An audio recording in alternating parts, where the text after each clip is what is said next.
हो गया।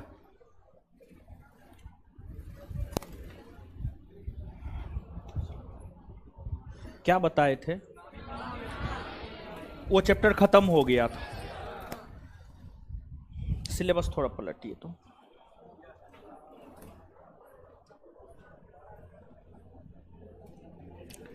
चट्टान, चट्टान, हाँ हाँ चट्टान। चट्टान पढ़ लीजिए तो। चट्टान,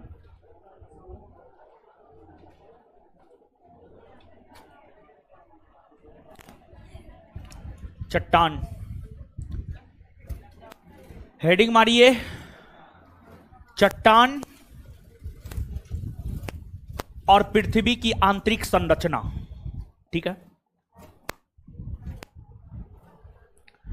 आज का जो हमारा टॉपिक है, आज के हमारे टॉपिक का नाम है चट्टान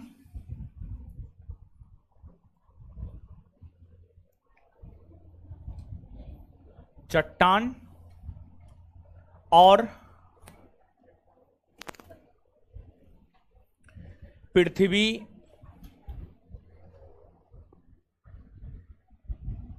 की आंतरिक संरचना।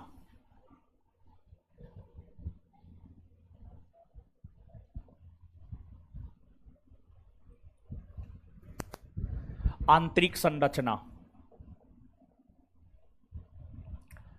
देखिए, ऐसे चट्टान अलग एक टॉपिक है और पृथ्वी की आंतरिक संरचना अलग एक टॉपिक है, लेकिन दोनों के बीच रिलेशन है। इसी वजह से दोनों टॉपिकों को जो है एक साथ जोड़ करके हम आपको पढ़ा देते हैं, चट्टान और पृथ्वी की आंतरिक संरचना। ठीक है, यही आज का हमारा टॉपिक है। इसी टॉपिक को जो है हम लोग पढ़ेंगे, समझ गए? अब इस टॉपिक को पढ़ने से पहले 2-4-5 प्रश्न हम आपसे पूछ रहे हैं और उसके बाद जो है आगे पढ़ेंगे। बताइएगा सम्मिलित रूप से ही, ring of fire, ring of fire का संबंध कौन महासागर? प्रशांत महासागर। सुनामी कौन भाषा का शब्द है? आए? जापानी ना? ठीक है। सबसे भयंकर सुनामी कब आया? 26 दिसंबर 2000। उससे भारत प्रभावित रहा था। सबसे ज्यादा भूकंप कौन देश में आता है? जापान में आता है। सबसे ज्यादा सुनामी? अच्छा, सबसे ज्यादा ज्वालामुखी की उत्पत्ति कौन महासागर में होता है? प्रशांत महासागर में होता है। भूकंप का अध्ययन जिस विज्ञान के अंतर्गत होता है उसे क्या कहते हैं? भारत का एकमात्र सक्रिय ज्वालामुखी कौन है? बैरन। भूमध्य सागर का प्रकाश स्तंभ किसे कहा जाता है? एस्ट्राम बोली। अच्छा, एक बात बताइएगा, म्यांमार का पोपा कैसा ज्वालामुखी है?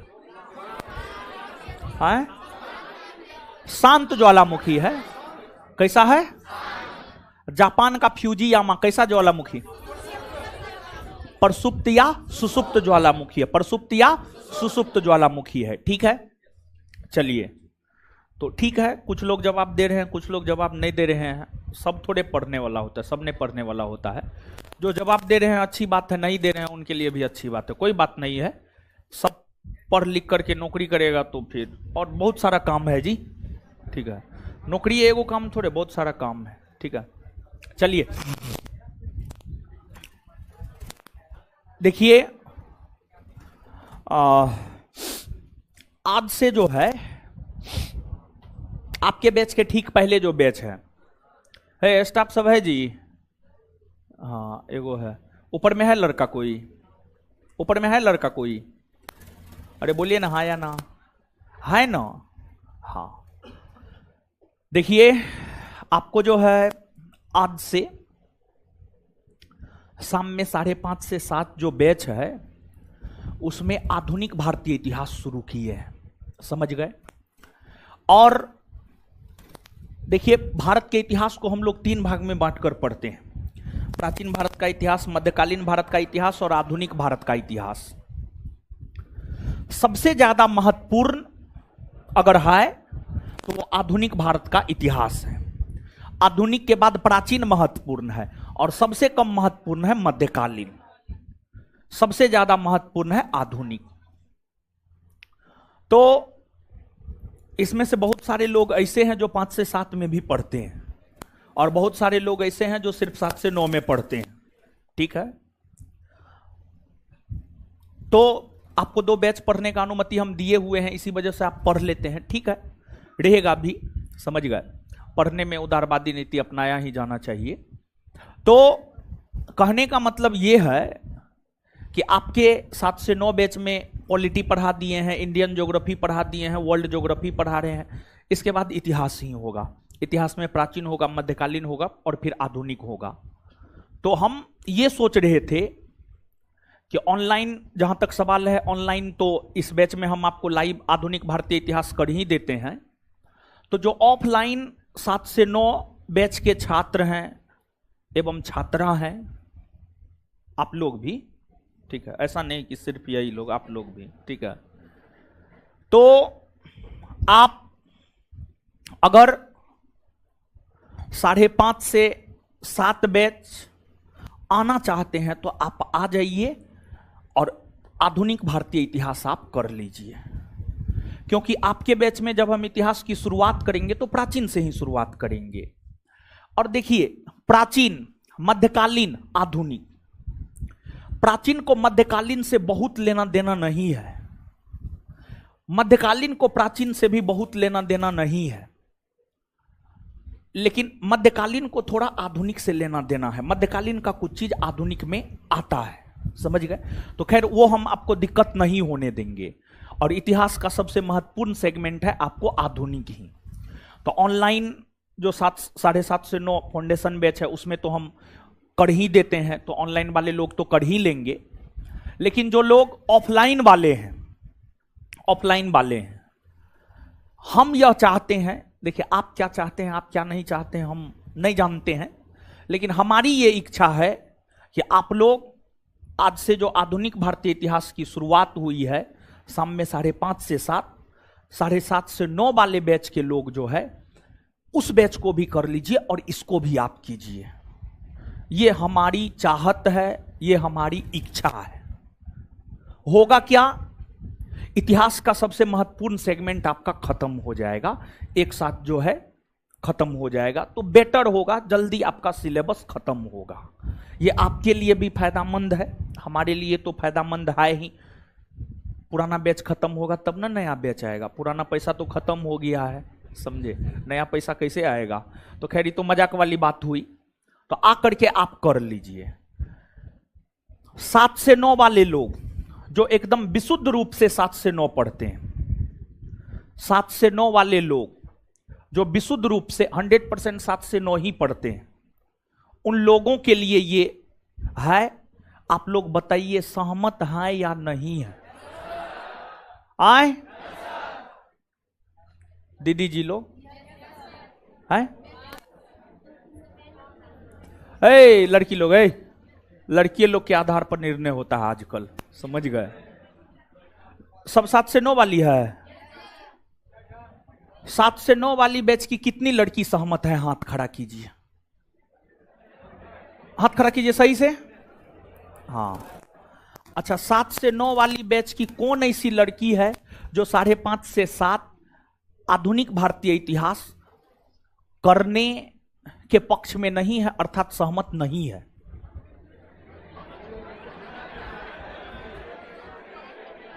एगो दूगो, हाँ तो मैनेज कीजिए। मैक्सिमम भारत लोकतांत्रिक देश है ना, यहां पर निर्णय लोकतांत्रिक तरीका से लिया जाता है, समझ गए। कौन बेच रहता है? वो सब समस्या आपका है, हमको कोई दिक्कत नहीं है, ठीक है। अब लड़का लोग, लड़की लोग का तो देख ही लिए हैं। 7 से 9 वाले कौन कौन लड़का सहमत है? ऊपर में कहिए तो स्टाफ को देखेगा, तो ऊपर में अब पीछे पीछे पीछे सब लोग सहमत है, पीछे वाला लोग सहमत है, ये एगो उधर से हाथ हिला रहा है, समझ गए? कौन कौन लोग सहमत हैं? सहमत हैं वाले हाथ खड़ा कीजिए। चलिए, मैक्सिमम लोग सहमत हैं, ठीक है। कौन कौन लोग सहमत नहीं हैं? बहुत कम लोग हैं। तो थोड़ा सा मैनेज कीजिए, क्या होगा? 1.5 घंटा के बदला 3 घंटा पढ़ लीजिएगा तो थोड़े वोमिटिंग हो जाएगा, नहीं होगा वोमिटिंग। और देखिए कितना हम आराम से पढ़ाते हैं, ऐसा थोड़े हम बहुत फास्ट पढ़ाते हैं, चाहे हम हो या बिट्टू सर हो, आराम से पढ़ाते हैं, एकदम आराम से पढ़ाते हैं। क्या स्थिति है जी? मैक्सिमम लोग सहमत है ना? तो आप सब लोग एकदम रिक्वेस्ट है, और निर्णय तो लोकतांत्रिक ढंग से ही हम ले रहे हैं, ऐसा तो नहीं हम अपनी मन मर्जी से आप लोग कह रहे हैं नहीं और जबरदस्ती हम कह रहे हैं आप कर ही लीजिए, ऐसा बात तो नहीं है, नहीं ना ऐसा बात। तो सब की सहमति से ना, तो सब लोग आइएगा ना, आकर के कर ना लीजिएगा, और फिर यहां से आप आधुनिक कर लीजिएगा। और फिर जब आपको यहां पर वर्ल्ड ज्योग्राफी खत्म हो जाएगा ना, वर्ल्ड ज्योग्राफी जल्दी खत्म हो जाएगा, वर्ल्ड ज्योग्राफी जब खत्म हो जाएगा ना, तो वहां पर प्राचीन शुरू कर देंगे और फिर मध्यकालीन पढ़ लीजिएगा आराम से। बात समझे? क्लियर है ना? तो आप सब लोग तो जानबे करते हैं कि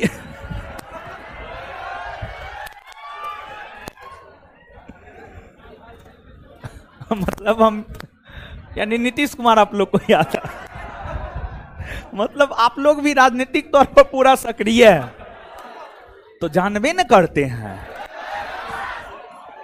ऐसे ऐसे पेट हंसतेगा तब जानबे न करते हैं। ठीक है, तो सब लोग आकर के कर लीजिएगा। और हम ये बात बतलाना चाह रहे थे कि जो आधुनिक का क्लास होगा मंगलवार, बृहस्पतिवार और शुक्रवार ना, मंगलवार, बृहस्पतिवार और शुक्रवार, मंगलवार, बृहस्पतिवार और, क्लियर है ना बात? बाद में इन्हें न कहिएगा कि फिर 7 से 9 में आधुनिक को पढ़ाइए, आए नहीं न कहिएगा। हाँ, तो आकर के कर लीजिएगा।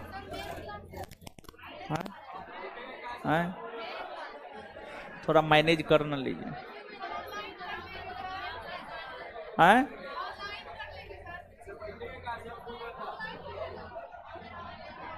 ऑनलाइन है ना आपका, तब ऑनलाइन कर लीजिएगा। रो काहे रहे हैं बताइए, बेचारी रो रही है। चलिए, अब फाइनल हो गया, लॉक कर दे। आइए अब एक आध गो हाथ हिलाइएगा तो क्या होगा, थोड़ा मैनेज कर लीजिए। जिनको दिक्कत है ना, हम समझ रहे हैं कि आप दूसरे जगह भी ट्यूशन पढ़ते होंगे, हम ये बात समझ रहे हैं, तो थोड़ा सा मैनेज कीजिए।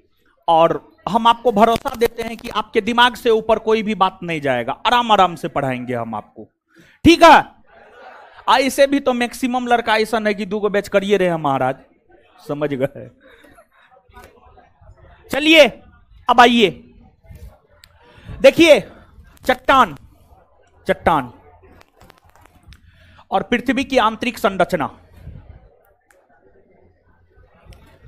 समझिएगा, है हीरो सब, समझिए ना, समझिए। सबसे पहली बात, चट्टान। चट्टान का अध्ययन जिस विज्ञान के अंतर्गत हम लोग करते हैं उसे कहा जाता है पेट्रोलॉजी। क्या कहा जाता है? पेट्रोलॉजी। तो चट्टान, इसको अंग्रेजी में कहते हैं रॉक, ROC के रॉक, रॉक। चट्टान का अध्ययन जिस विज्ञान के अंतर्गत हम लोग करते हैं उसे कहते हैं हम लोग पेट्रोलॉजी, पेट्रोलॉजी, पेट्रोलॉजी। अब चट्टान होता क्या है? चट्टान होता क्या है? चट्टान का निर्माण किससे होता है?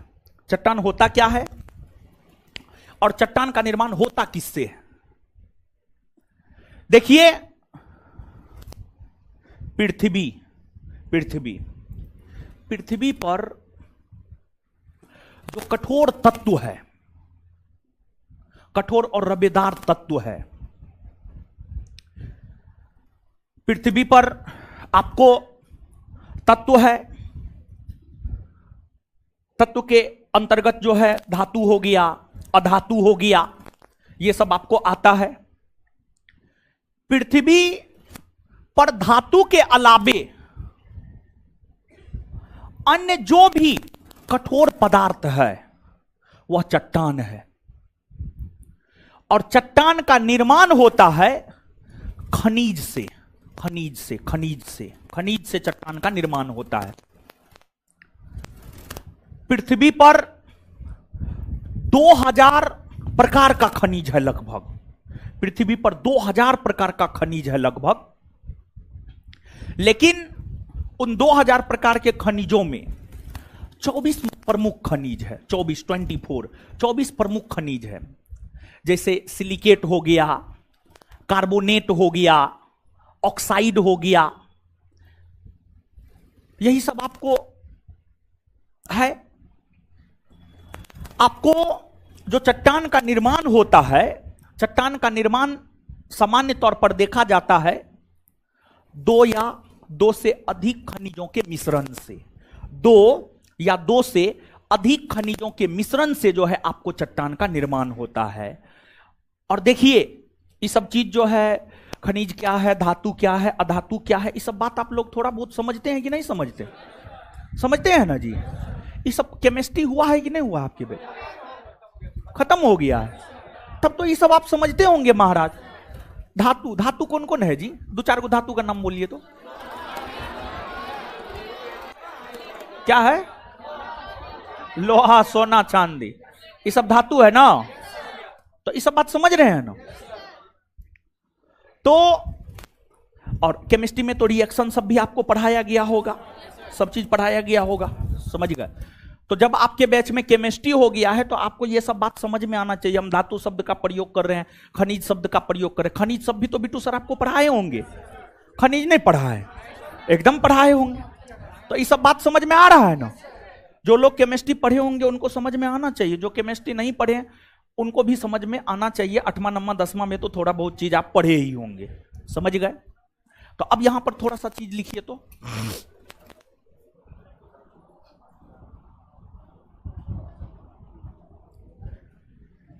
लिखिएगा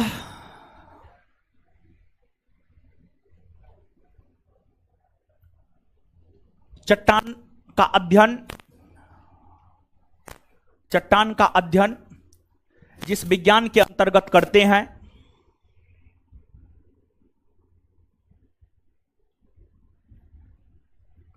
चट्टान का अध्ययन जिस विज्ञान के अंतर्गत करते हैं उसे पेट्रोलॉजी,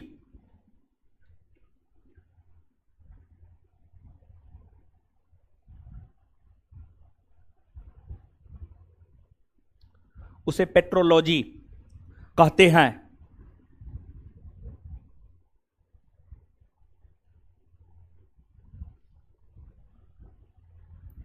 नेक्स्ट पॉइंट, सामान्यतः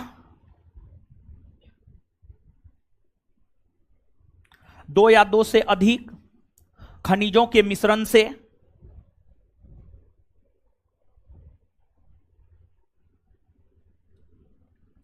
सामान्यतः 2 या 2 से अधिक खनिजों के मिश्रण से चट्टान का निर्माण होता है।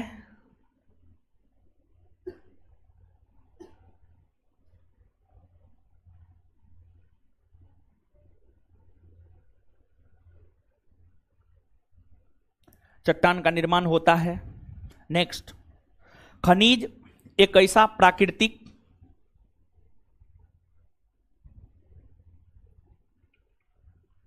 खनिज एक ऐसा प्राकृतिक कोमा कार्बनिक एवं अकार्बनिक तत्व है। खनिज एक ऐसा प्राकृतिक खनिज एक ऐसा प्राकृतिक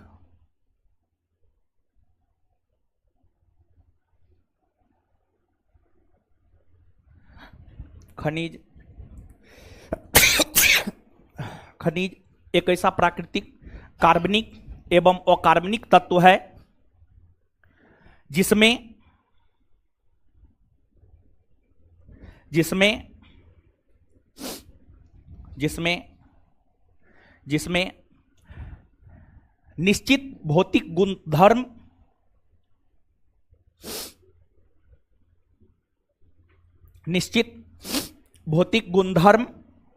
कोमा क्रमबद्ध परमाणविक संरचना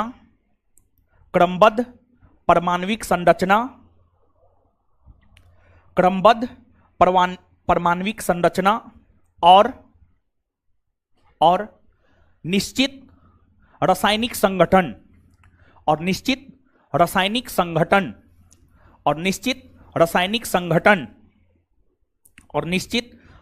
संगठन पाए जाते हैं।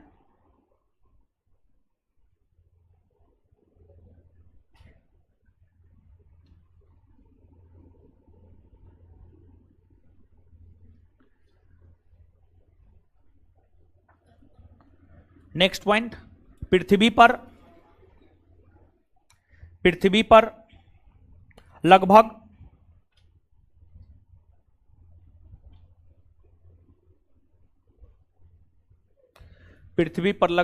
2000 प्रकार के खनिज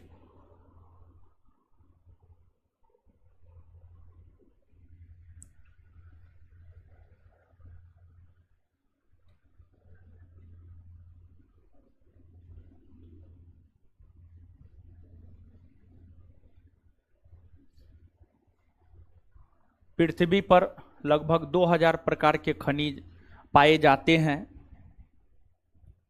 जिसमें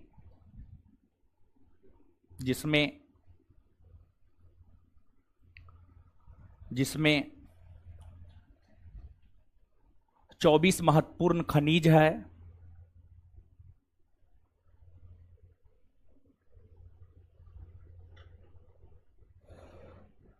जिसमें 24 महत्वपूर्ण खनिज है जो चट्टान निर्माण के लिए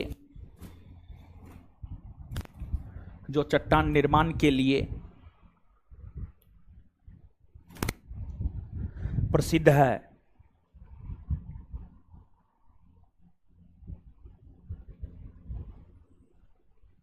चलिए अब आगे थोड़ा सा समझिएगा, ये सब बात हम आपको बताए थे, अब आगे थोड़ा सा आप समझिएगा। देखिए ध्यान दीजिएगा, पृथ्वी जैसे एक बात बताइए, एक चैप्टर हम आपको पढ़ाए हैं विश्व भूगोल में, वायुमंडल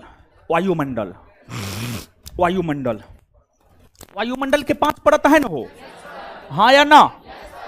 आपको क्षोभ मंडल, समताप मंडल, मध्य मंडल, आयन मंडल, बहिर्मंडल है, ठीक है। उसी प्रकार से देखिए पृथ्वी के आंतरिक संरचना के विषय में यहां पर थोड़ा सा चर्चा करते हैं, और इसी वजह से चर्चा कर रहे हैं क्योंकि देखिए खनिज के निर्माण का मूल स्रोत क्या है जानते हैं? यानी खनिज जो बनता है, खनिज के निर्माण का मूल स्रोत क्या है? खनिज के निर्माण का मूल स्रोत है मेग्मा है। खनिज के निर्माण का मूल स्रोत है आपको मेग्मा। अब यहां पर मेग्मा क्या है? महाराज मेग्मा क्या है तो बोल रहा है लावा है। देखिए होता क्या है जानते हैं? होता यह है कि जैसे पृथ्वी है, जैसे हमारा शरीर है, जैसे हम लोग मान लिया जाए रोटी खाते हैं, रोटी हमारे आमाशय में जाता है, फिर पचता है, समझ गए? बायोलॉजी पढ़े होंगे तो सर आपको पाचन क्रिया सब जो है बतलाए होंगे, निश्चित तौर पर बतलाए होंगे। तो जैसे पृथ्वी है, पृथ्वी के आंतरिक भाग में, मतलब पृथ्वी के निचले हिस्सा में, पृथ्वी के आंतरिक भाग में पिघला हुआ जो पदार्थ होता है, पृथ्वी के आंतरिक भाग में पिघला हुआ जो पदार्थ होता है उसी को कहा जाता है मेग्मा। पृथ्वी के आंतरिक भाग में जो पिघला हुआ पदार्थ होता है उसी को कहा जाता है मेग्मा। और मेग्मा ही खनिज निर्माण का सबसे मूल स्रोत है और खनिजों से ही चट्टान बनता है। दो या दो से अधिक खनिजों के मिश्रण से क्या बनता है? चट्टान। तो देखिए, सुनिएगा, ध्यान से गौर से सुनिएगा, कितना लिंक है। पृथ्वी के आंतरिक भाग में जो पिघला हुआ पदार्थ है, पृथ्वी के आंतरिक भाग में पिघले हुए पदार्थ को कहते हैं हम लोग मेग्मा। मेग्मा कहते हैं, ठीक है, मेग्मा कहते हैं। और यही मेग्मा खनिज निर्माण का सबसे मूल स्रोत है। यही मेग्मा खनिज निर्माण का सबसे मूल स्रोत है। मेग्मा से ही खनिज का निर्माण होता है। और दो या दो से अधिक खनिजों के मिश्रण से, दो या दो से अधिक खनिजों के मिश्रण से, दो या दो से अधिक खनिजों के मिश्रण से जो है आपको निर्माण होता है किसका? चट्टान का। दो या दो से अधिक खनिजों के मिश्रण से निर्माण किसका होता है आपको? चट्टान का। चट्टान का। समझ रहे हैं बात को? देखिए, चट्टान सामान्य तौर पर 3 प्रकार के होते हैं। चट्टान जो सामान्य तौर पर 3 प्रकार का होता है, उसमें एक होता है आपको आग्नेय चट्टान, एक होता है आपको आग्नेय चट्टान, दूसरा होता है आपको अवसादी चट्टान, दूसरा होता है आपको अवसादी चट्टान, और तीसरा होता है आपको रूपांतरित या कायांतरित चट्टान। रूपांतरित या कायांतरित चट्टान। तीसरा होता है आपको रूपांतरित या कायांतरित चट्टान। रूपांतरित या कायांतरित चट्टान। देखिए, इन तीनों चट्टानों में जो मूल चट्टान है, जो प्राथमिक चट्टान है, और पृथ्वी की उत्पत्ति के ठीक बाद जिस चट्टान का निर्माण हुआ है, वह है आपको आग्नेय चट्टान। आग्नेय चट्टान आपको मूल चट्टान है। आग्नेय चट्टान आपको क्या है? मूल चट्टान है। और यह जीवाश्म रहित चट्टान है। और इस चट्टान में लोहा, निकेल, तांबा, कोबाल्ट, ये सब पदार्थ पाया जाता है। ये सब पदार्थ पाया जाता है। लोहा, निकेल, तांबा, ये सब पदार्थ जो है आपको आग्नेय चट्टान में पाया जाता है। आग्नेय चट्टान में पाया जाता है। अब देखिएगा आप, अब यहां पर चीजों को समझिएगा कि मेग्मा, देखिए होता क्या है, आप चीजों को समझिएगा। होता क्या है कि आपने ज्वालामुखी पढ़ा है। ज्वालामुखी आपने पढ़ा है। ज्वालामुखी का जब उद्भेदन होता है, ज्वालामुखी का जब उद्भेदन होता है, अगर आप ज्वालामुखी पढ़े होंगे आपको समझ में आएगा, कहीं कोई दिक्कत नहीं होगा। समझ गए? देखिए, जब ज्वालामुखी का उद्भेदन होता है ना, जब ज्वालामुखी फूटता है ना, तो ज्वालामुखी के उद्भेदन के बाद या ज्वालामुखी के फूटने के बाद ही मेग्मा बाहर आता है। देखिए, मेग्मा के विषय में अभी तुरंत हम आपको बतलाए हैं। मेग्मा क्या है? पृथ्वी के आंतरिक भाग में जो पिघला हुआ पदार्थ है, पृथ्वी के आंतरिक भाग में जो पिघला हुआ पदार्थ है, उसी को क्या कहते हैं हम लोग? मेग्मा। पृथ्वी के आंतरिक भाग में जो पिघला हुआ पदार्थ है, उसी को कहते हैं हम लोग मेग्मा। और ज्वालामुखी उद्भेदन के बाद, ज्वालामुखी फटने के बाद ही यह मेग्मा बाहर निकलता है। यह मेग्मा बाहर निकलता है। और यह मेग्मा बाहर निकल करके जब ठंडा हो जाता है तो कठोर चट्टान का रूप धारण कर लेता है। कठोर चट्टान का रूप धारण कर लेता है। समझे चीजों को? अब यहां पर थोड़ा सा आप जानिए पृथ्वी के आंतरिक संरचना के विषय में। ऐसे जानते हैं, पृथ्वी के आंतरिक संरचना को लेकर बहुत ही अधिक मतभेद है। बहुत अधिक मतभेद है। अलग अलग विद्वान पृथ्वी के आंतरिक संरचना का अध्ययन करते हुए पृथ्वी को अलग अलग परतों में विभाजित किया है। अलग अलग विद्वान पृथ्वी के आंतरिक संरचना का अध्ययन करते हुए पृथ्वी के आंतरिक भाग को अलग अलग भागों में बांटा है। लेकिन सामान्य तौर पर पृथ्वी का जो आंतरिक हिस्सा है, पृथ्वी का जो आंतरिक भाग है, उसे 3 भागों में विभाजित किया गया है। Crust, mental, core. Crust, mental और कोर। तो अधिकतर भूगोलवेत्ता की अगर आप बात करेंगे तो अधिकतर भूगोलवेत्ताओं ने पृथ्वी की आंतरिक संरचना का अध्ययन करते हुए पृथ्वी के आंतरिक भाग को 3 परतों में बांटा है। पृथ्वी के आंतरिक भाग को जो 3 परतों में बांटा है उसमें क्रस्ट, मेंटल और कोर। क्रस्ट, मेंटल और कोर। अब यहां पर हम लोग क्रस्ट, मेंटल और कोर के विषय में समझते हैं। एक तो क्रस्ट, मेंटल, कोर हो गया। उसके बाद देखिए कुछ विद्वानों ने विभिन्न तत्वों के पृथ्वी के आंतरिक भाग में उपस्थिति के आधार पर पृथ्वी को 3 परतों में बांटा है।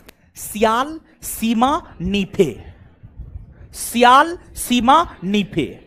तो जैसे क्रस्ट, मेंटल, कोर में पृथ्वी के आंतरिक भाग को बांटा गया है उसी प्रकार से जो है पृथ्वी के आंतरिक संरचना को सियाल, सीमा और नीफे, सियाल, सीमा और नीफे में बांटा गया है।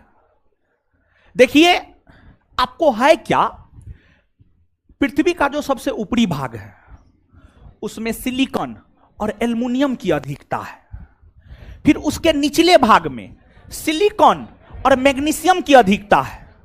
और पृथ्वी का जो सबसे आंतरिक भाग है उसमें निकेल और फेरस की अधिकता है। तो पृथ्वी के आंतरिक भागों में विभिन्न तत्वों के, पृथ्वी के आंतरिक भागों में विभिन्न तत्वों के उपस्थिति के आधार पर पृथ्वी के आंतरिक संरचना को 3 भाग में सियाल, सीमा और नीफे में बांटा गया है। वही जो सबसे मान्य बात है वह यह है कि पृथ्वी को अधिकतर भूगोलवेत्ताओं ने पृथ्वी की आंतरिक संरचना का अध्ययन करते हुए उसके घनत्व को, उसके द्रव्यमान्य को, हर चीज को ध्यान में रखते हुए जो है पृथ्वी के आंतरिक संरचना को 3 भाग में बांटा है, क्रस्ट, मेंटल और कोर। जिसमें पृथ्वी का जो सबसे ऊपरी परत है, पृथ्वी का जो सबसे ऊपरी परत है, पृथ्वी के ऊपरी परत को कहा जाता है क्रस्ट, या हिंदी में इसको कहते हैं भूपर पट्टी। और पृथ्वी का जो मध्य परत है, पृथ्वी के मध्य परत को कहते हैं हम लोग मेंटल। पृथ्वी के मध्य परत को हम लोग कहते हैं मेंटल। और इस मेंटल वाले हिस्सा में ही मेग्मा पाया जाता है। मेग्मा, मेग्मा की अगर आप बात करेंगे तो मेग्मा जो है आपको मेंटल वाले हिस्सा में ही पाया जाता है। और पृथ्वी का जो आंतरिक भाग होता है, पृथ्वी का जो सबसे आंतरिक भाग होता है, पृथ्वी के सबसे आंतरिक भाग को कहते हैं कोर। पृथ्वी के सबसे आंतरिक भाग को क्या कहते हैं? कोर, कोर कहते हैं। समझ गए? अब यहां पर आप देखिएगा क्रस्ट, क्रस्ट की अगर आप बात करेंगे तो क्रस्ट जानते हैं संपूर्ण पृथ्वी के मात्र 0.5% भूभाग को घेरता है। संपूर्ण पृथ्वी के मात्र 0.5% भूभाग को जो है आपको क्रस्ट घेरता है। और क्रस्ट की गहराई जानते हैं मात्र 34-35 किलोमीटर तक देखने को मिलता है। पृथ्वी के ऊपरी परत से लेकर के अंदर में मात्र 34-35 किलोमीटर तक जो है क्रस्ट की गहराई देखने को मिलता है। फिर मेंटल की गहराई अप्रॉक्स में 4000 किलोमीटर के आसपास तक देखने को मिलता है। और सबसे नीचे में कोर है। समझ गए? और मेंटल की अगर आप बात करेंगे तो मेंटल सबसे ज्यादा भूभाग को घेरता है। पृथ्वी के आंतरिक संरचना के अंतर्गत, पृथ्वी के आंतरिक भागों के अंतर्गत सबसे अधिक भूभाग को घेरता है मेंटल। 83% भूभाग को घेरता है, 83%, 83% भूभाग को घेरता है। और कोर की अगर हम लोग बात करें तो लगभग 16% भूभाग को घेरता है, 16% भूभाग को घेरता है। इसमें क्रस्ट का जो औसत घनत्व होता है, क्रस्ट के औसत घनत्व की अगर आप बात करेंगे तो 2.7 ग्राम प्रति सेंटीमीटर क्यूब। मेंटल का औसत घनत्व होता है 3.5 ग्राम प्रति सेंटीमीटर क्यूब से लेकर के 5.5 ग्राम प्रति सेंटीमीटर क्यूब तक मेंटल का औसत घनत्व होता है। और कोर के औसत घनत्व की अगर हम लोग बात करें तो 13 ग्राम प्रति सेंटीमीटर क्यूब, 13 ग्राम प्रति सेंटीमीटर क्यूब जो है आपको कोर का औसत घनत्व होता है, औसत घनत्व होता है। इसके बाद आपको ये तो पृथ्वी के अलग अलग भागों का औसत घनत्व है, लेकिन अगर औसत रूप में पृथ्वी के औसत घनत्व की अगर हम लोग बात करें तो औसत रूप में जो पृथ्वी का औसत घनत्व होता है 5.5 ग्राम प्रति सेंटीमीटर क्यूब। पृथ्वी का औसत घनत्व होता है 5.5 ग्राम प्रति सेंटीमीटर क्यूब। अब आप देखिएगा, क्रस्ट को मेंटल से अलग कौन करता है, मेंटल को कोर से अलग कौन करता है, ये सब चीजों को जो है हम लोगों को आगे समझना है, समझ गए। लेकिन उससे पहले जो है थोड़ा सा चीजों को लिखिए आप।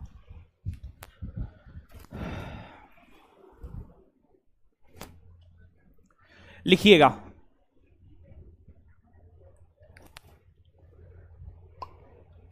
पृथ्वी के आंतरिक भाग में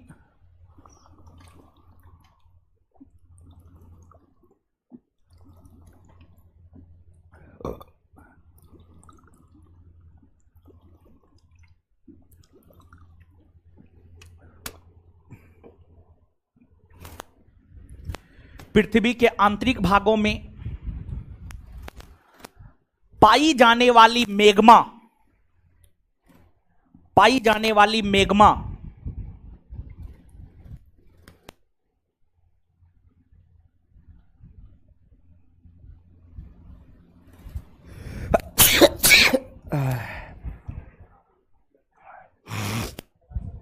पृथ्वी के आंतरिक भागों में पाई जाने वाली मैग्मा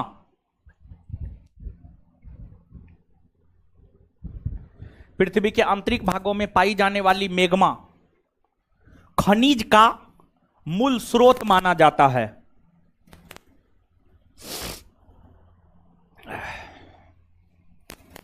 पृथ्वी के आंतरिक भागों में पाई जाने वाली मैग्मा खनिज का मूल स्रोत माना जाता है।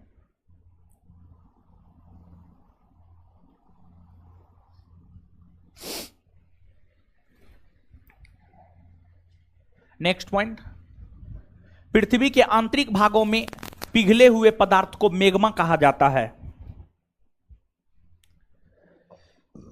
पृथ्वी के आंतरिक भागों में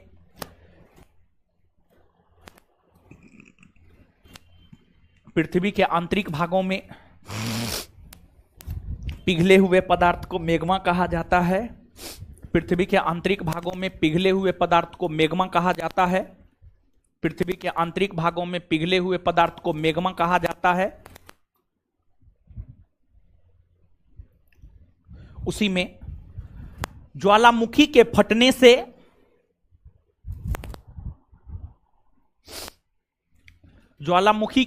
से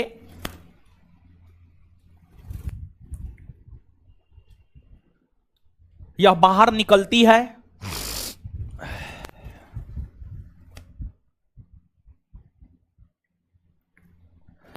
ज्वालामुखी के फटने से यह बाहर निकलती है। ज्वालामुखी के फटने से यह बाहर निकलती है तथा ठंडा होकर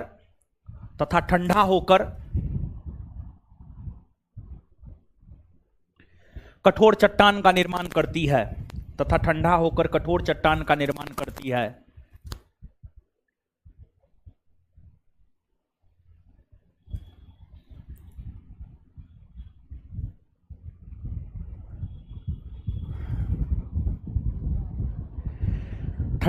कठोर चट्टान का निर्माण करती है। चट्टान, नेक्स्ट पॉइंट, चट्टान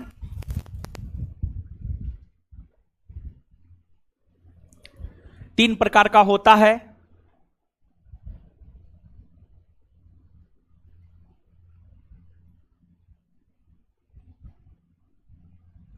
एक नंबर में आग्नेय चट्टान,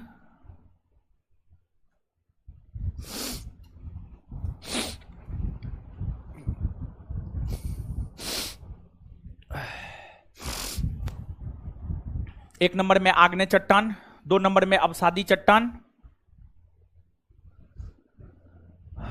3 नंबर में रूपांतरित या कायंत्रित चट्टान, 1 नंबर में आग्नेय चट्टान, 2 नंबर में अवसादी चट्टान, 3 नंबर में रूपांतरित या कायंत्रित चट्टान।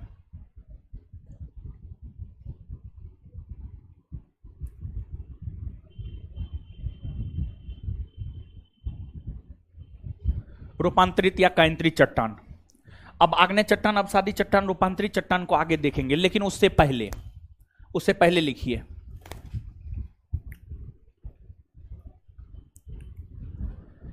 पृथ्वी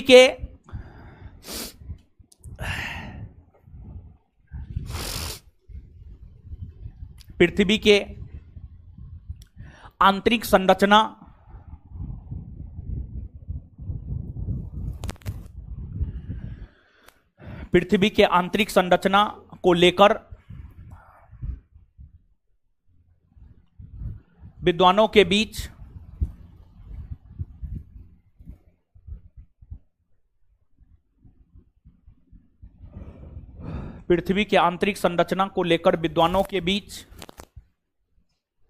मतभेद है।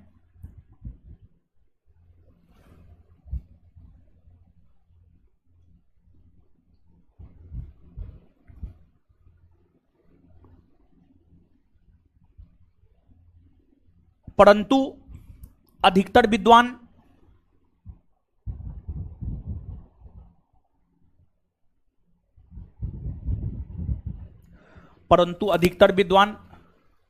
पृथ्वी के आंतरिक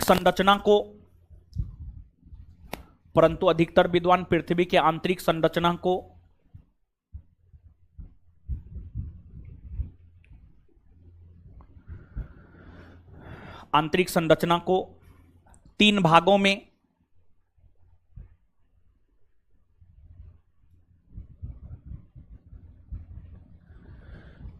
में विभाजित किया है।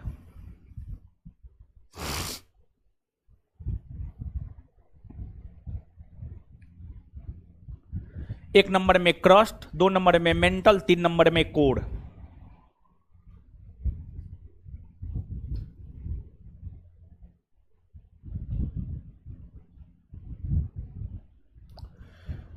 और देखिए आगे एक बात और जानिए, आप जानते हैं एगो बात, वायुमंडल आप याद कीजिए। वायुमंडल में हम आपको लिखाए हुए थे, वायुमंडल में सबसे ज्यादा क्या पाया जाता है? नाइट्रोजन ना जी, 78%। नाइट्रोजन के बाद ऑक्सीजन ना, उसके बाद आर्गन ना, उसके बाद क्लियर है ये बात? तो परीक्षा का क्वेश्चन बैंक देखेंगे ना, तो एक तो वायुमंडल में जो विभिन्न तत्व पाए जाते हैं, कौन तत्व कितना प्रतिशत पाया जाता है, यह प्रश्न पूछा जाता है। फिर पृथ्वी का जो भूपर पट्टी है, पृथ्वी का भूपर पट्टी कहने का मतलब क्या हुआ जानते हैं? पृथ्वी का ऊपरी परत। पृथ्वी के भूपर पट्टी कहने का मतलब क्या? पृथ्वी का ऊपरी परत। जैसे हम मानव का ऊपरी परत क्या है? स्किन है, त्वचा है, यही ना है जी, समझ गए?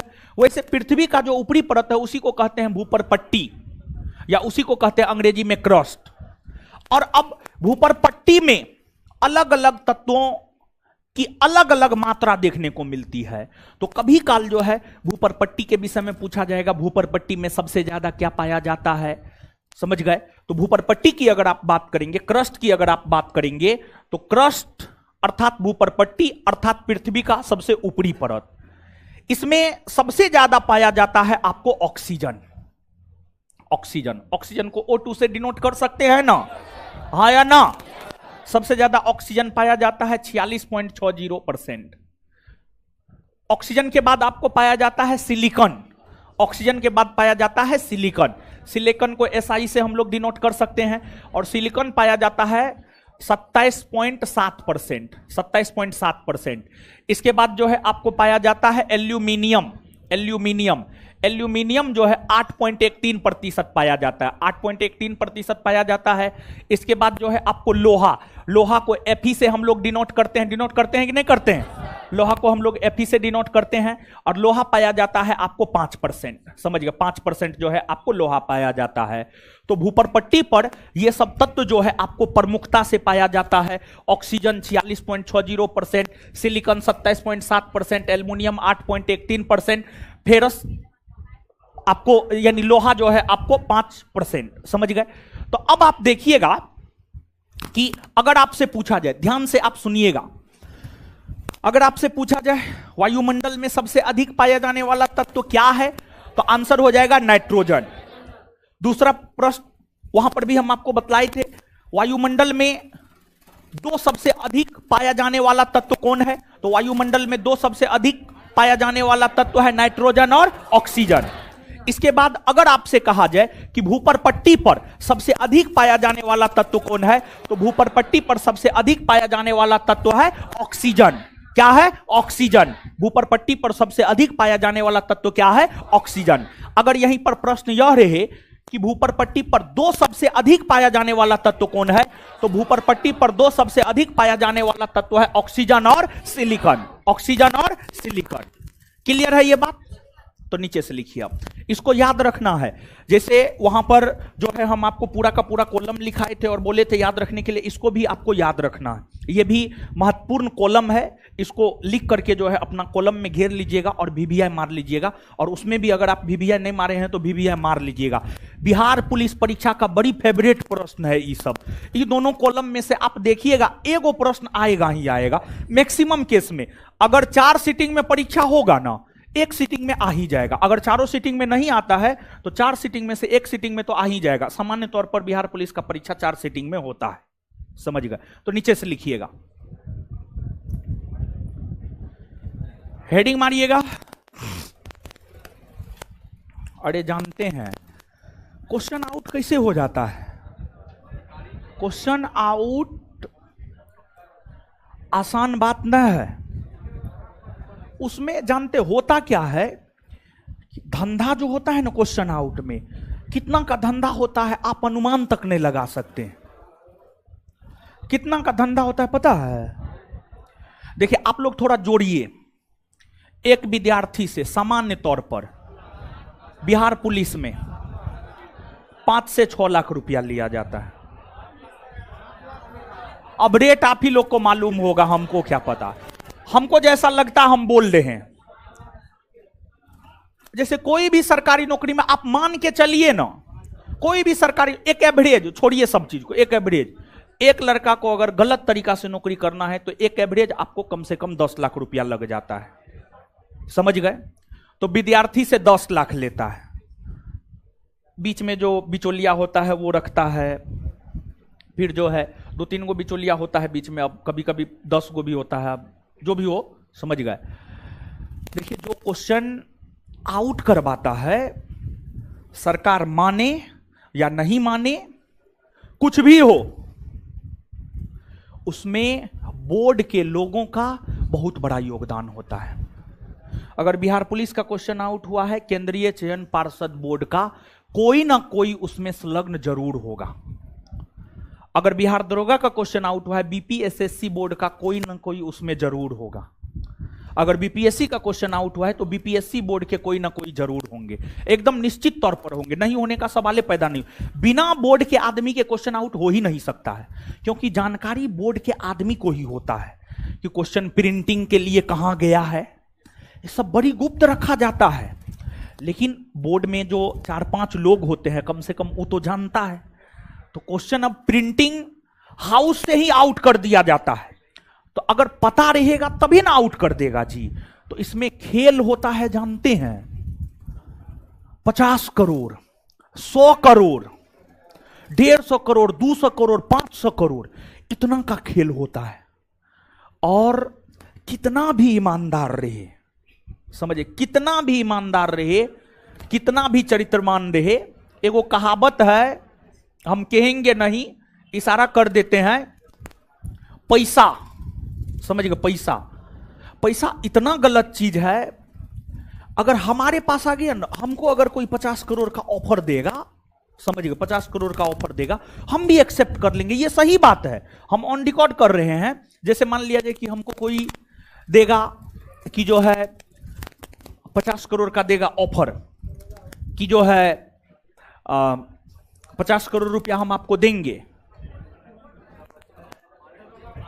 और कुछ भी कोई भी काम के लिए 50 करोड़ थोड़ा ज्यादा हो जाता है।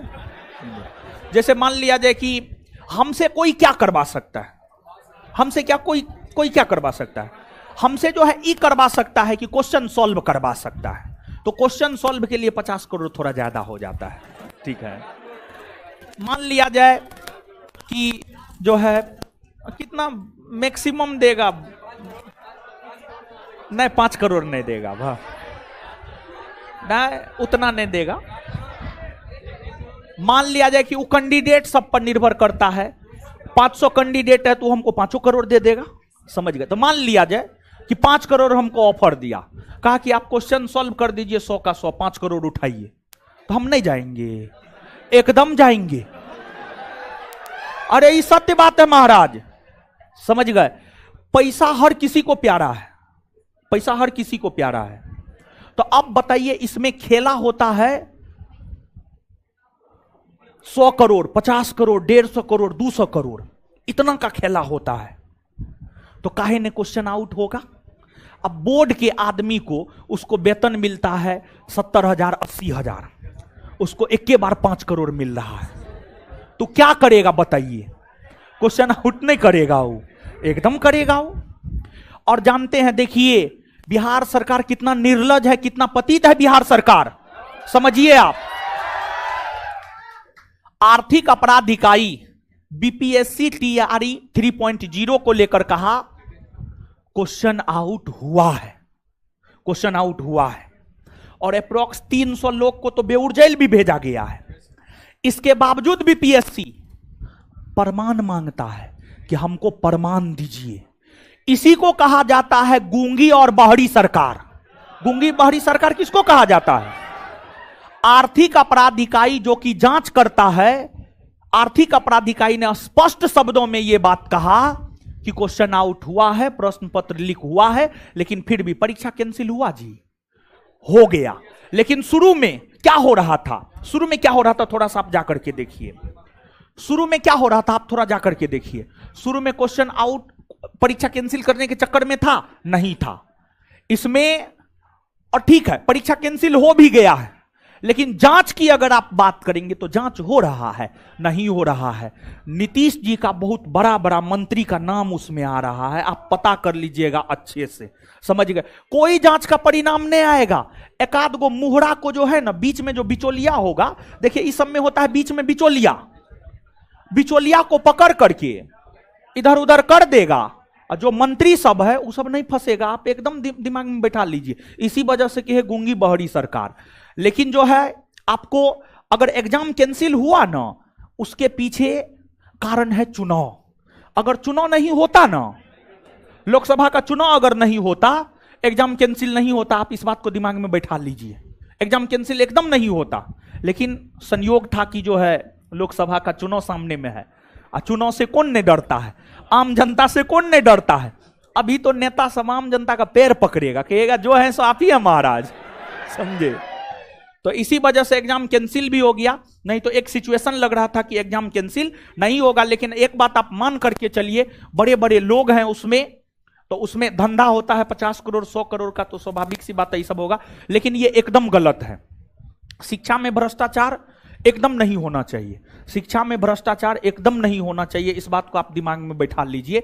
और हम शिक्षा में भ्रष्टाचार के एकदम खिलाफ हैं, समझ गए। और हम आपको एक बात बताते हैं, हमारे ऊपर बहुत सारा आरोप लगता है, और आरोप लगने के पीछे कारण है कि रिजल्ट एक मुफ्त में होता है। 100 150 200 एक साथ दरोगा बन जाता है एक ही संस्थान से, तो लोगों को तो शक होगा ही। लेकिन लोग हमारा मेहनत नहीं देखता है। बिहार दरोगा बैच में आकर के हमारा मेहनत लोग देख ले, तब उसको पता चलेगा कि रिजल्ट क्यों होता है। चाहे 2446 बैच हो, 2213 बैच हो, या 1275 बैच हो, उसके पीछे खर्च करते हैं, रिजल्ट मेहनत करते हैं, हर तरीका से मोटिवेट करते हैं, हर तरीका से चीजों पर काम करवाते हैं, सब चीज करवाते हैं, तब जाकर के रिजल्ट होता है। रिजल्ट ऐसे थोड़े होता है जी, समझ गए। तो बात ये है। तो अब क्या किया जाए? देखिए सबसे बड़ा गलती जो है ना आम जनता का ही है। आम जनता का गलती क्या है पता है?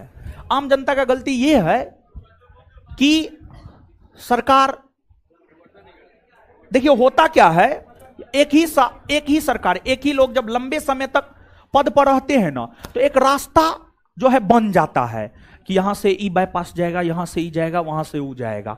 और जैसे 5 साल पर सत्ता परिवर्तन होगा ना, बाईपास बनने में 5 साल लग जाता है, तो फिर भ्रष्टाचार नहीं होता है। लोकतंत्र के मजबूती के लिए सत्ता परिवर्तन एकदम जरूरी है, चाहे कोई भी हो, सत्ता परिवर्तन एकदम जरूरी है, समझ गए। तो इसमें आम जनता का भी गलती है। खैर अब जो है सो है, छोड़िए, हम लोग को तो अपना पढ़ने से मतलब रखना चाहिए। लिखिए, अब लिखिए क्रस्ट यानी भूपर पट्टी, या भूपर पट्टी यानी क्रस्ट। क्रस्ट यानी भूपर पट्टी, या भूपर पट्टी यानी क्रस्ट। हेडिंग मारिए, क्रस्ट या भूपर पट्टी, डैश दे करके। पृथ्वी के ऊपरी परत को, पृथ्वी के ऊपरी परत को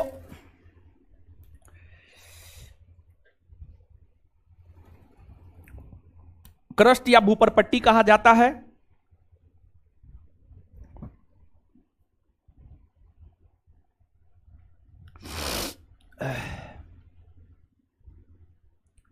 पृथ्वी के ऊपरी परत को क्रस्ट या भूपर पट्टी कहा जाता है।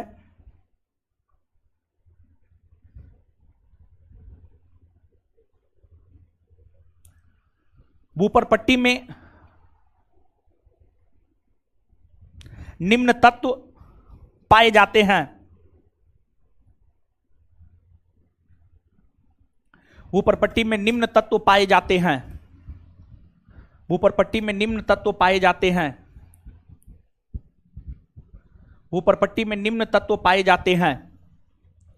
अब देखिएगा, कॉलम बनाइएगा, एक साइड लिखिएगा तत्व और दूसरे साइड लिखिएगा प्रतिशत।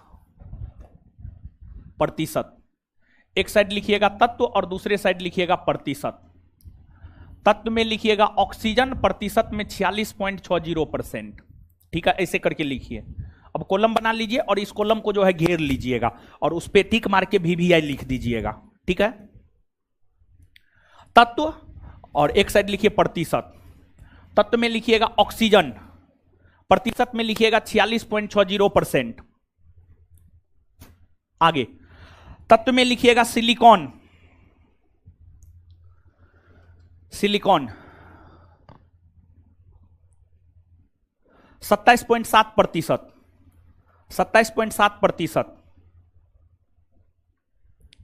तत्व में लिखिएगा एल्युमिनियम, एल्युमिनियम 8.13%, एल्युमिनियम 8.13%, एल्युमिनियम 8.13%।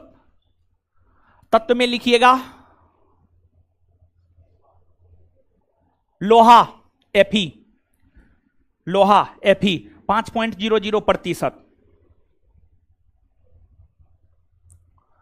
तत्व में लिखिएगा कैल्शियम, कैल्शियम 3.63%। तत्व में लिखिएगा कैल्शियम 3.63%। तत्व में लिखिएगा कैल्शियम 3.63%। आगे तत्व में लिखिएगा सोडियम, सोडियम, सोडियम 2.83%, 2.83%, 2.83%। तत्व में लिखिएगा पोटेशियम, पोटेशियम को किससे इंगित किया जाता है? के पोटेशियम 2.59%, 2.59%, 2.59%। तत्व में लिखिएगा पोटेशियम 2.59%। आगे तत्व में लिखिएगा मैग्नीशियम, मैग्नीशियम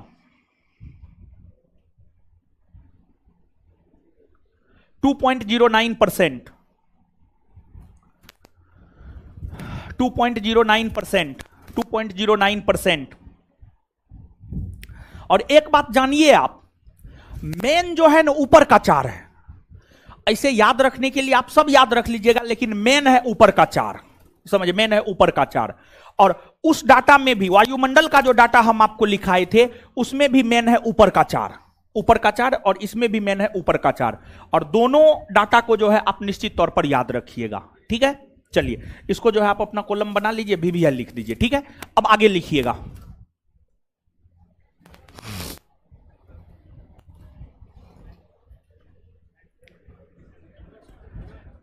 नीचे से लिखिएगा, नीचे से लिखिएगा क्रस्ट का घनत्व, क्रस्ट का घनत्व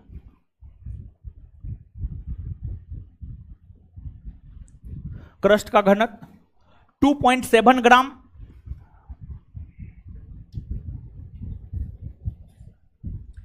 2.7 ग्राम प्रति सेंटीमीटर क्यूब होता है।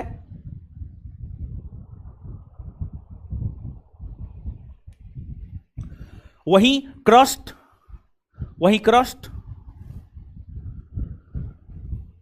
वहीं क्रस्ट संपूर्ण पृथ्वी के, वहीं क्रस्ट संपूर्ण पृथ्वी के मात्र 0.5% भूभाग को, मात्र 0.5% भूभाग को घेरता है। वही क्रस्ट संपूर्ण पृथ्वी के, वही क्रस्ट संपूर्ण पृथ्वी के मात्र 0.5% भूभाग को घेरता है, 0.5% भूभाग को घेरता है। आगे हेडिंग मारिएगा मेंटल।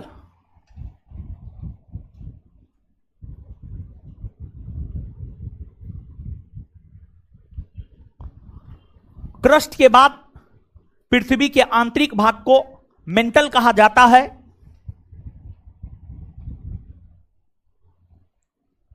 क्रस्ट के भाग, क्रस्ट के बाद पृथ्वी के आंतरिक भाग को मेंटल कहा जाता है।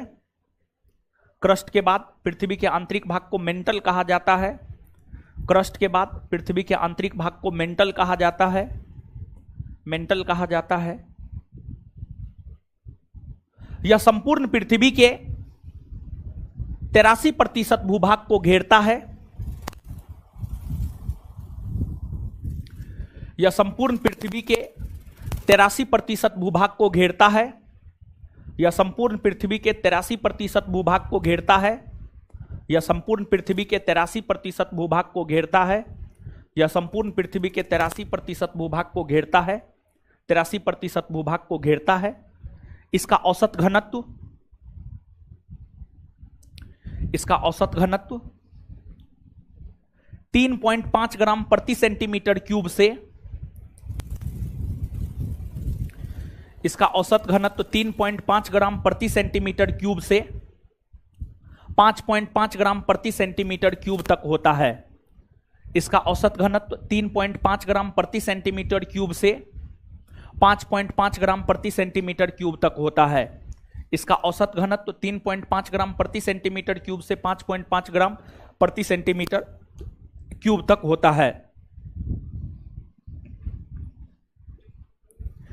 इसके बाद आगे हेडिंग मारिएगा code, code, core, CORE code या कोर, कोर, कोर डैश दे करके। यह पृथ्वी का सबसे आंतरिक भाग है। यह पृथ्वी का सबसे आंतरिक भाग है।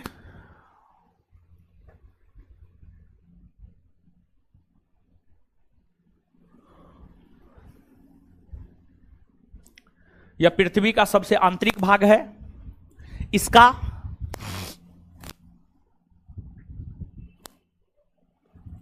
औसत घनत्व, इसका औसत घनत्व 13 ग्राम प्रति सेंटीमीटर क्यूब होता है।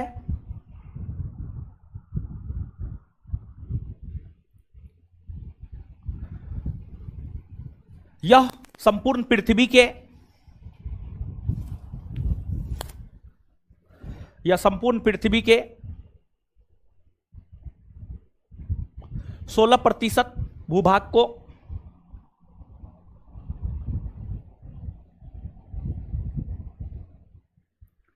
घेरता है।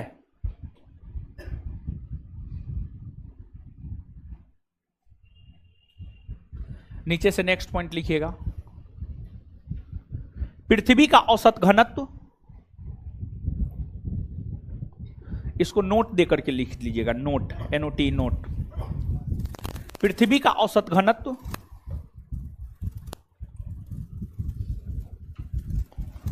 5.5 ग्राम प्रति सेंटीमीटर क्यूब होता है।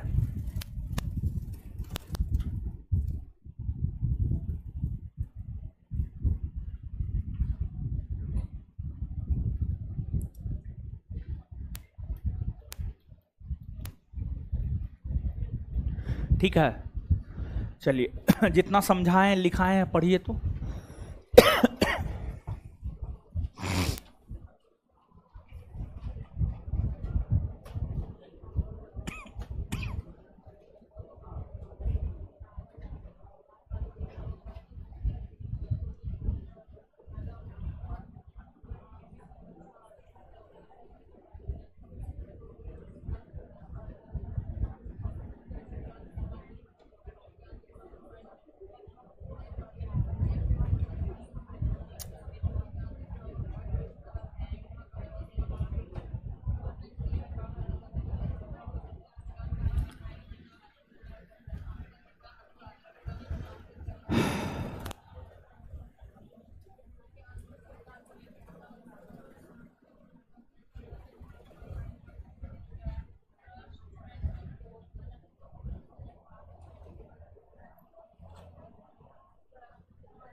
पढ़ लिए, पढ़ लिए।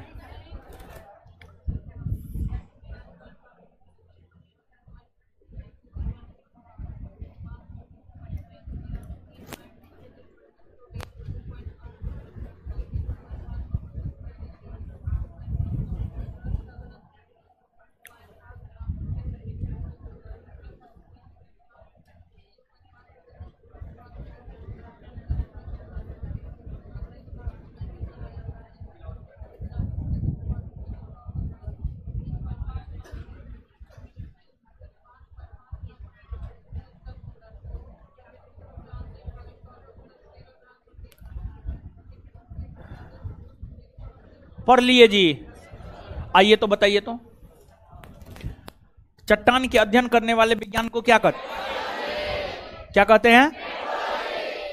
अच्छा एक बात बताइए, मेग्मा क्या है जी?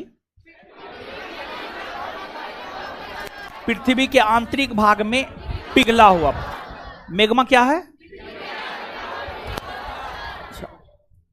मेग्मा जो बाहर आता है, पृथ्वी के बाह्य परत पर आता है, किस क्रिया के द्वारा?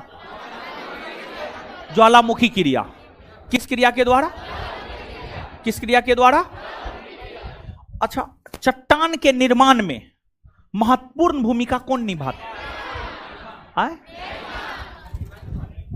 खनिज, मेग्मा भी कह सकते हैं, ठीक है, लेकिन खनिज कहना ज्यादा उचित होगा। चट्टान के निर्माण में सबसे महत्वपूर्ण भूमिका कौन निभाता है? खनिज निभाता है। इसके बाद जो है आगे बतलाइएगा, चट्टान मुख्य तौर पर कितने प्रकार के? कौन कौन? प्राथमिक एवं मूल चट्टान कौन? प्राथमिक एवं मूल चट्टान। अच्छा, पृथ्वी के आंतरिक संरचना का अध्ययन करते हुए पृथ्वी को कितने परतों में कितने परतों में? कौन कौन? क्रस्ट, मेंटल और पृथ्वी का सबसे ऊपरी परत, मध्य परत और सबसे आंतरिक परत। क्रस्ट कितने प्रतिशत भूभाग को घेरता? क्रस्ट कितने प्रतिशत भूभाग? मेंटल कितने प्रतिशत? कोर कितने प्रतिशत? क्रस्ट का औसत घनत्व कितना? 2.7 ग्राम। क्रस्ट कितने प्रतिशत? क्रस्ट का औसत घनत्व कितना? मेंटल का औसत घनत्व?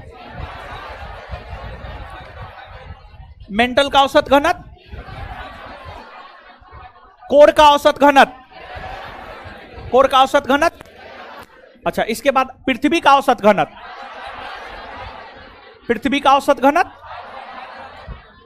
भूपर पट्टी पर सबसे ज्यादा कौन तत्व पाए? सबसे ज्यादा कौन तत्व? कितना प्रतिशत? कितना प्रतिशत? उसके बाद कितना प्रतिशत? उसके बाद कितना प्रतिशत? उसके बाद कितना प्रतिशत? उसके बाद बताइएगा। कैल्शियम, देख करके भी बोलिए।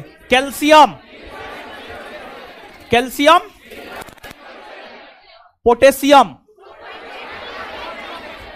सोडियम, ऊपर नीचे हो गया, ऊपर नीचे हो गया। मैग्नीशियम 2.09। एक बार फिर से इसको बोलिएगा कि फिर भूपर पट्टी पर सबसे ज्यादा कौन तत्व? कितना प्रतिशत? ऑक्सीजन कितना प्रतिशत? सिलिकॉन कितना प्रतिशत? सिलिकॉन कितना प्रतिशत? एल्युमिनियम, एल्युमिनियम और एफी लोहा, calcium, calcium, sodium, sodium, potassium, potassium, magnesium, magnesium. Clear है? इतना बात याद हो नहीं गया? अगले क्लास में चैप्टर खत्म हो जाएगा, समझे? अरे रुकिए ना थोड़ी, कुछ होमवर्क और भी दिए थे। क्या दिए थे? पूरा इंडियन ज्योग्राफी और वर्ल्ड जितना पढ़ाया है वो, यानी होली के छुट्टी के बस हम बात कर रहे हैं। होली के छुट्टी में बोले थे ना पढ़ के आने के लिए, नहीं बोले थे? बोले थे सिर्फ होली मना के आइएगा। पढ़ के आए हैं? हाँ तो बैठे रहिए, पूछेंगे। अभी दीजिए तो कॉपी जी। अब देखिए क्वेश्चन पूछेंगे, मैक्सिमम लड़का खड़ा करेंगे, कहेगा हम तो पढ़वे नहीं किए हैं, मेरा पार्ट 3 का एग्जाम चल रहा था, हम बीमार पड़ गए थे। यही ना बोलिएगा आप लोग? आप लोग का बहाना तो यही है। बहुत दिन बाद आज आए हैं, चले गए थे भौजाई के शादी में।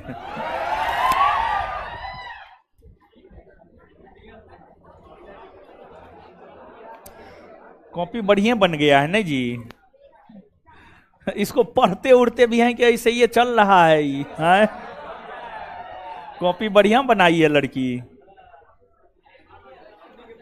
पढ़िए उड़िए भी इसको, डेली पढ़ते हैं, याद है? पूरा याद है? बताइए। अच्छा पूछेंगे, इससे भी पूछेंगे, काहे चिंता करते हैं। पहले आप लोग तो जवाब दीजिए। दो आब किसे कहते हैं? प्रयाग किसे कहते हैं? संगम को। ठीक, बैठ जाइए। खड़ा होइए टकलू, आप तो रेगुलर क्लास किए हैं। सूर्योदय का देश किसे कहा जाता है? आप लोग काहे बोल रहे हैं? किस खाड़ी को केम्बे की खाड़ी भी कहते हैं? खंभात की खाड़ी को, समझे? पढ़ते उड़ते ना है जी? देखिए दांत निकाल रहा है। बैठिए, खड़ा होइए।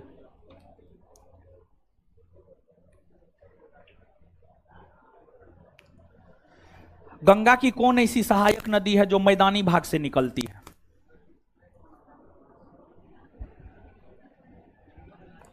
गोमती है, गोमती है। बैठ जाइए। चलिए आई लड़का, ये खड़ा होइए, उधर खड़ा होइए, चश्मा वाला। आप भी पढ़े हैं पूरा, बना लीजिए। हाँ वही तो, हमको चेहरा याद है, हम उसी को पूछ रहे हैं जो पूरा पढ़ा है। देखिए अभी तक सब लोग पूरा पढ़े हैं ना? तब बताइए।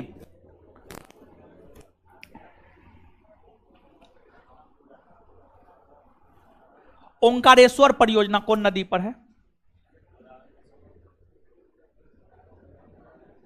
नर्मदा नदी पर है। रिवीजन किया कीजिए, ठीक है? खड़ा होइए, खड़ा होइए उधर, व्हाइट टी शर्ट। आप भी पढ़े हैं मेरे ख्याल से, नहीं पढ़े? अच्छा अच्छा, बैठ जाइए आप।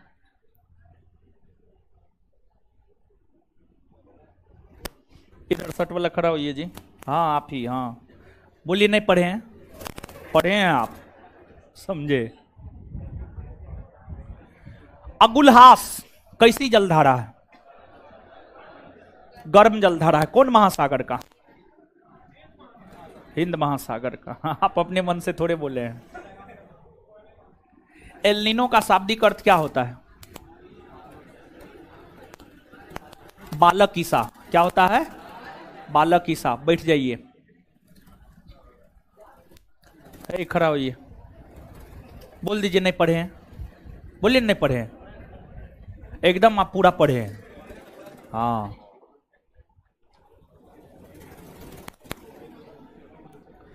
भारतीय कृषि अनुसंधान संस्थान का मुख्यालय देहरा। बताइए। भारतीय सब्जी अनुसंधान संस्थान का मुख्यालय वाराणसी। क्या पढ़े हैं महाराज? सबसे ज्यादा शस्त्र गहनता कौन राज्य का है? पंजाब। बैठिए।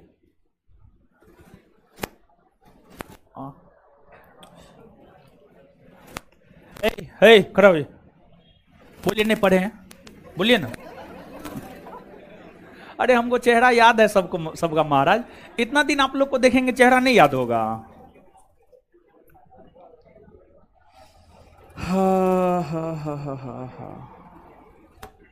प्रोजेक्ट दंतक क्या है?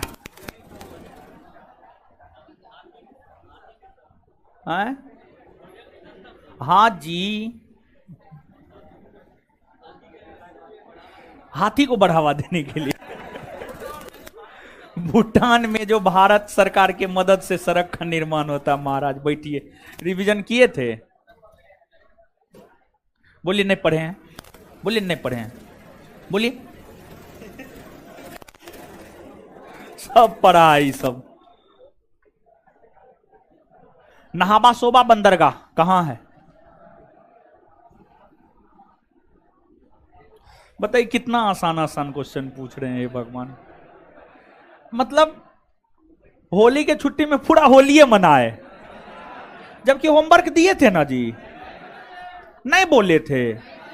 अच्छा एगो बात बताइए कि नहीं बोलेंगे तो नहीं पढ़िएगा, ये तो उचित ना है।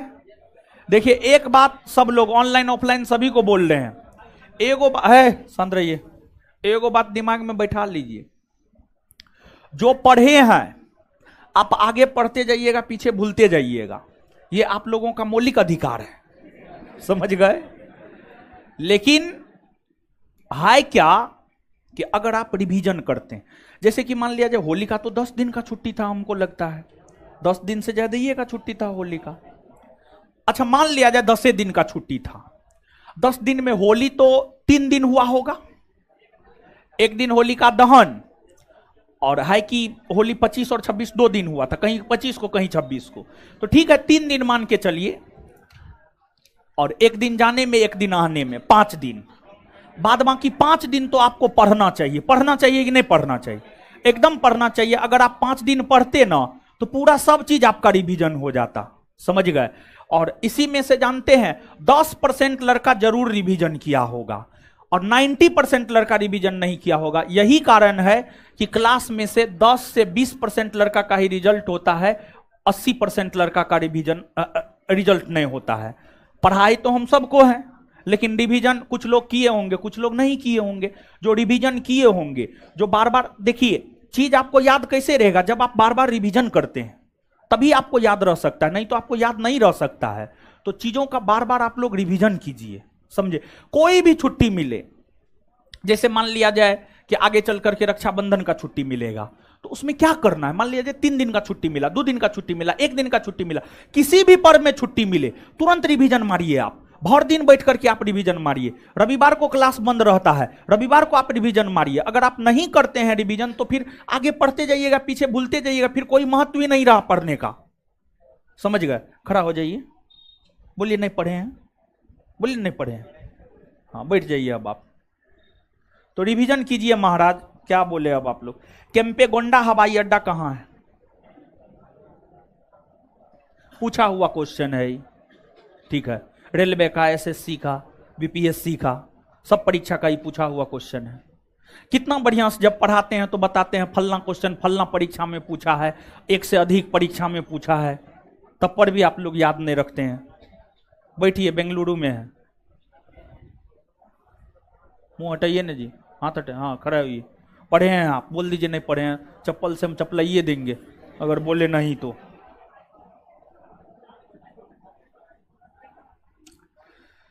भारत का स्वर्णिम तंतु किसे कहा जाता है?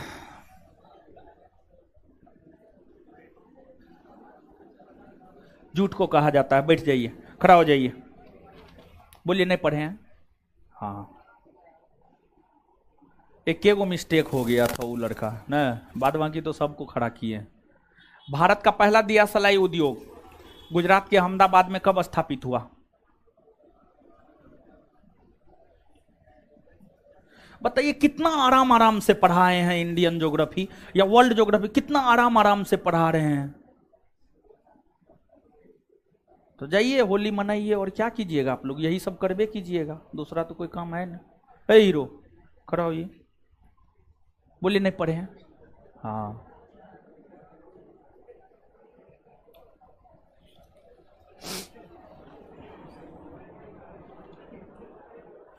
TISCO Tata iron and steel company की स्थापना कब हुई है, जो कि भारत का सबसे पहला सफलतम लो इस्पात उद्योग है?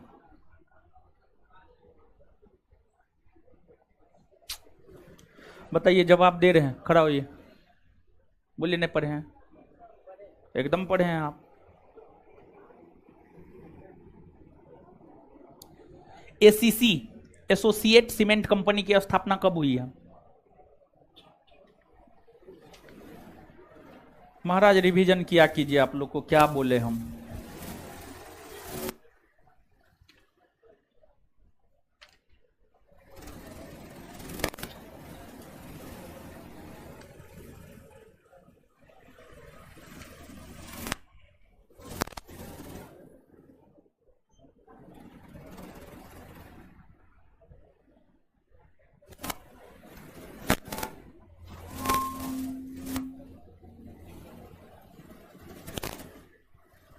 मुंह पर से हाथ हटा के रखिए आप लोग, है ऊपर से।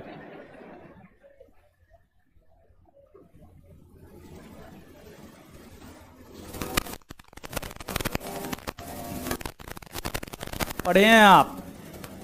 अगर बोल रहे हैं नहीं मतलब झूठ बोल रहे हैं आप हमसे, समझे? आपका चेहरे बता रहा है आप पढ़े हैं। देखिए, आप भ्रम में मत रहे, आप हमको कहीं मिलिएगा हम आपको पहचान जाएंगे। जलमार्ग संख्या 1 कहां से कहां तक फैली हुई? बताइए क्या हाल है।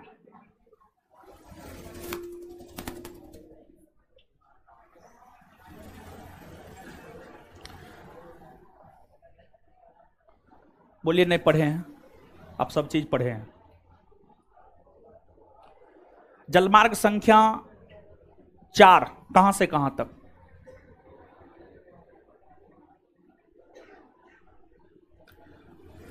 खड़ा होइए आप। हाँ, तो हमको पते था, आप तो गए होंगे भौजाई के शादी में, समझे? बैठिए।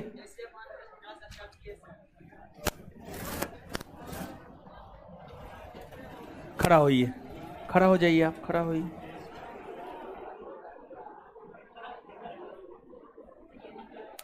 हाँ,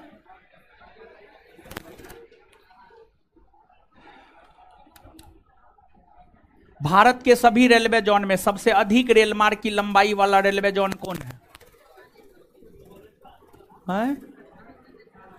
क्या पूछे हैं क्वेश्चन, समझे हैं? भारत के सभी रेलवे जोन में सबसे अधिक रेल मार्ग की लंबाई वाला रेलवे जोन कौन है?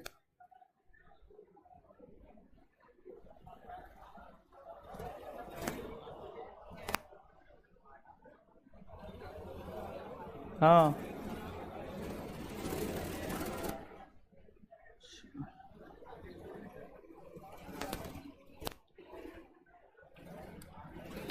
हाँ बोलिए। बैठ जाइए, बैठ। हाँ, खड़ा होइए, खड़ा होइए। पढ़ा लिखा कीजिए।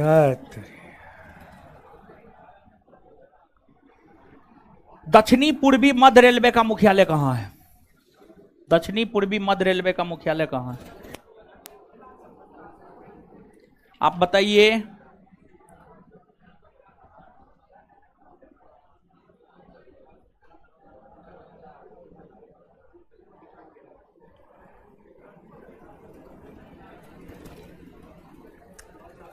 प्रधानमंत्री ग्रामीण सड़क योजना की शुरुआत कब से हुई है?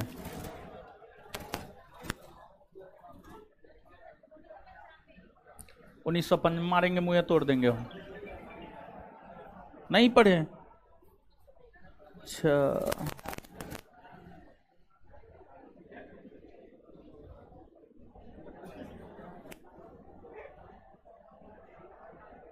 खड़ा होइए आप, खड़ा होइए। ग्रीन मफलर क्या है? क्या? ध्वनि प्रदूषण। हाँ ठीक है। पूर्वी पश्चिमी गलियारा कहां से कहां जोड़ती है?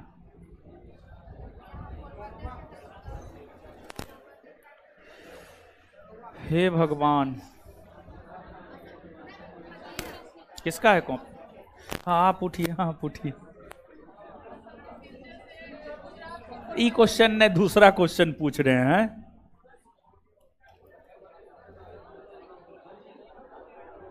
अच्छा बताइए,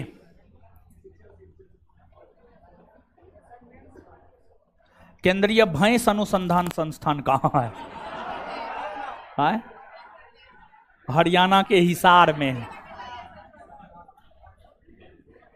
गेहूं का वैज्ञानिक नाम क्या है? Triticum aestivum. Triticum aestivum. खड़ा होइए आप।